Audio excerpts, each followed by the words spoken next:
ایک صاحب کہنے لگے کوئی ایسا عمل بتائیں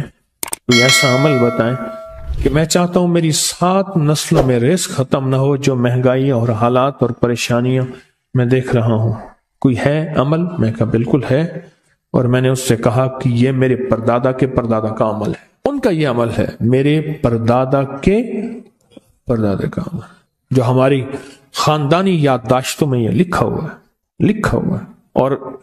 اور فرمایا اگر یہ کوئی بندہ کر لے اللہ نسلوں کا رزق اللہ سے منوا لے۔ اور میں نے اس سے کہا خیال کرنا، رزق کے روحانی ساتھ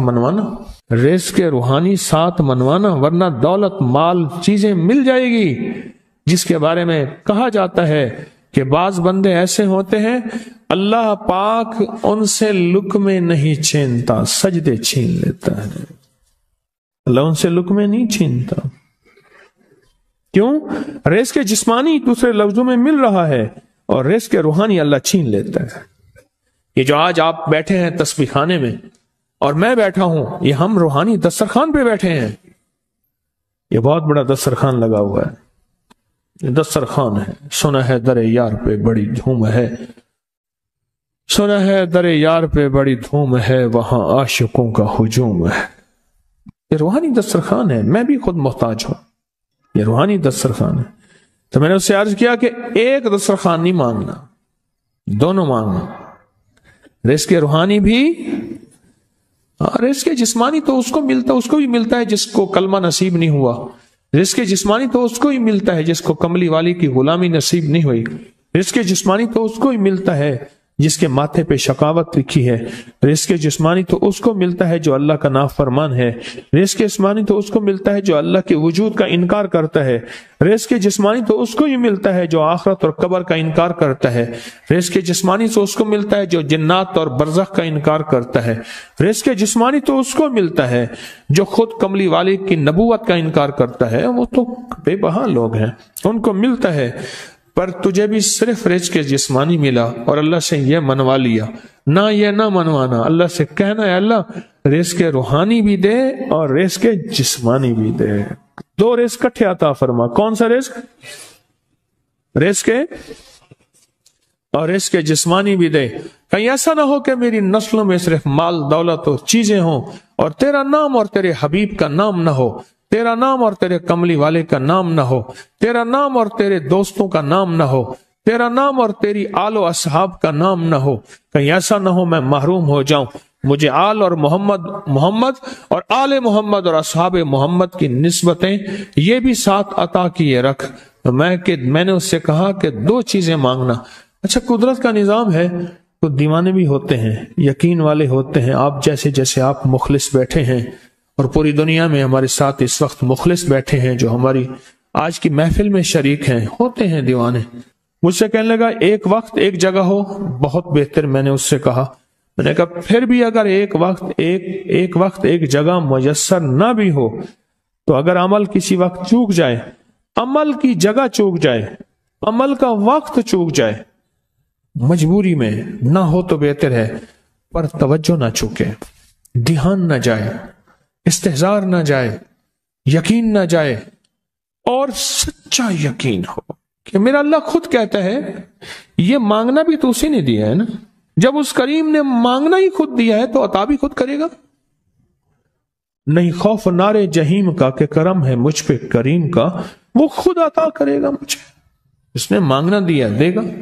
یقین ہو ایسا ایسا ایسا ایسا، اتنا زبردست یقین ہو، اتنا یقین ہو اللہ کے ملنے پہ اور اللہ کے مانگنے پہ، اتنا یقین ہو کہ گمان اور خیال سے بالا تر یقین ہو، بہت زیادہ یقین ہو۔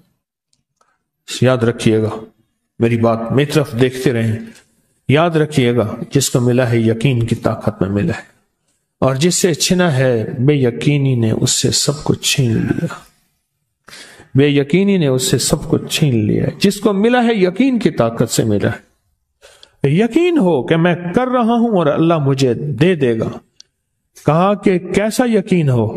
کہا جیسے بکری کے تھن دودھ سے بھرے ہوئے اور میں کہوں کہ میرے ہاتھ سے دباؤں گا اور دودھ نکلے گا، اس سے زیادہ یقین۔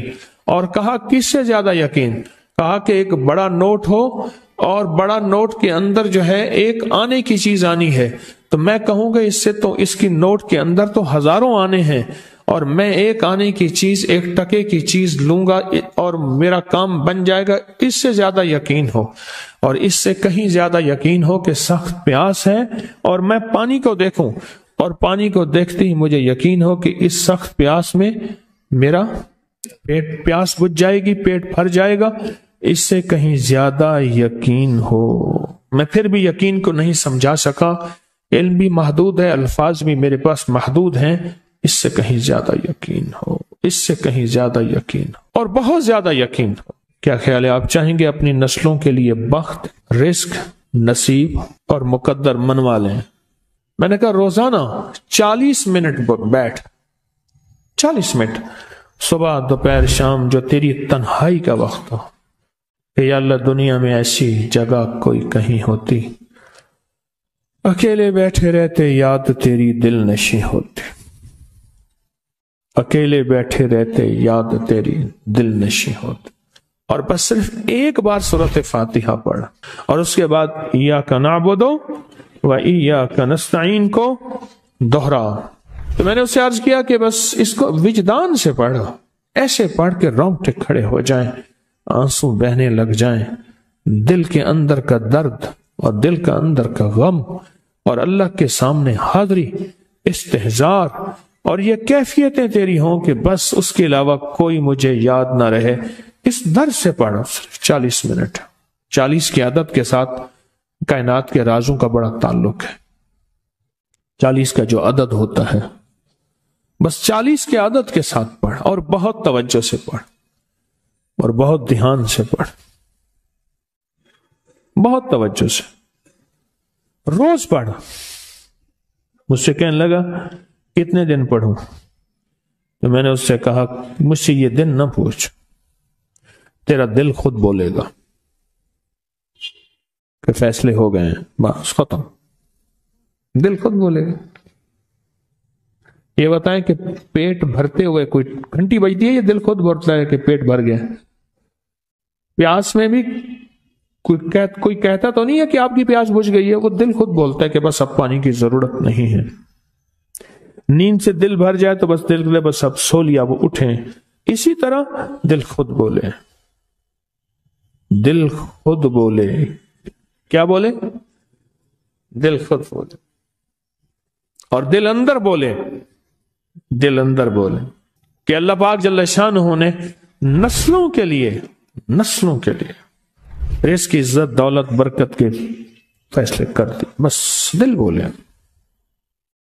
کتنے دیر کر؟ اب یہ تیری اپنے مانگنے میں ہے، اب یہ تیری اپنے مانگنے میں ہے۔ مانگنے میں کمی ہے تو دل نہیں بولے گا، اگر مانگے گا تو پتہ نہیں دنوں میں یا ہفتوں میں، جتنے میں دنوں میں فیصلہ ہو جائے گا۔ اس ویڈیو کو لائک اور شیئر کریں، اب کریے یوٹیوب چینل کو سبسکرائب کریں، اور روزانہ زیادہ سے زیادہ سبسکرائب کروائیں۔